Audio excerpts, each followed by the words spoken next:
ప్రకాశం జిల్లా దొనకొండ మండలంలో ఏపీ రాష్ట్ర ప్రభుత్వం అమలు చేస్తున్న ఎన్టీఆర్ భరోసా పింఛన్ల పంపిణీ కార్యక్రమం శుక్రవారం తెల్లవారుజామునే ప్రారంభమైంది.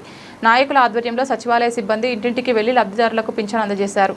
తెదేపా సీనియర్ నాయకులు షేక్ సుబానీ ఆధ్వర్యంలో కార్యక్రమాన్ని నిర్వహించారు. పింఛన్ పొందుతున్న లబ్ధిదారులకు పింఛన్లతో పాటు స్వీట్లు పంపిణీ చేసి ఆనందాన్ని పంచుకున్నారు. సందర్భంగా వారు మాట్లాడుతూ వృద్ధాప్యంలో ఉన్నవారు వితంతువులు ఇతరులపై ఆధారపడకుండా స్వయంగా జీవించేందుకు ప్రభుత్వం ఎన్టీఆర్ భరోసా పథకం ద్వారా ఆర్థిక సహాయం అందిస్తుందన్నారు. పింఛన్ మొత్తాన్ని పెంచడం ద్వారా వారి జీవనోపాధికి మరింత బలం చేకూరుతుందని తెలిపారు. అలాగే రాష్ట్రంలో కొత్త పింఛన్ల కోసం ఎదురు చూస్తున్న వారికి ప్రభుత్వం శుభవార్త అందించనుందని పేర్కొన్నారు. వచ్చే జూన్ నెల నుంచి కొత్త పింఛన్లు మంజూరు ప్రారంభించే దిశగా ప్రభుత్వం ఆలోచిస్తుందని, మొదటగా వితంతువులకు ప్రాధాన్యత ఇచ్చి పింఛన్లు అందించనున్నట్లు తెలిపారు.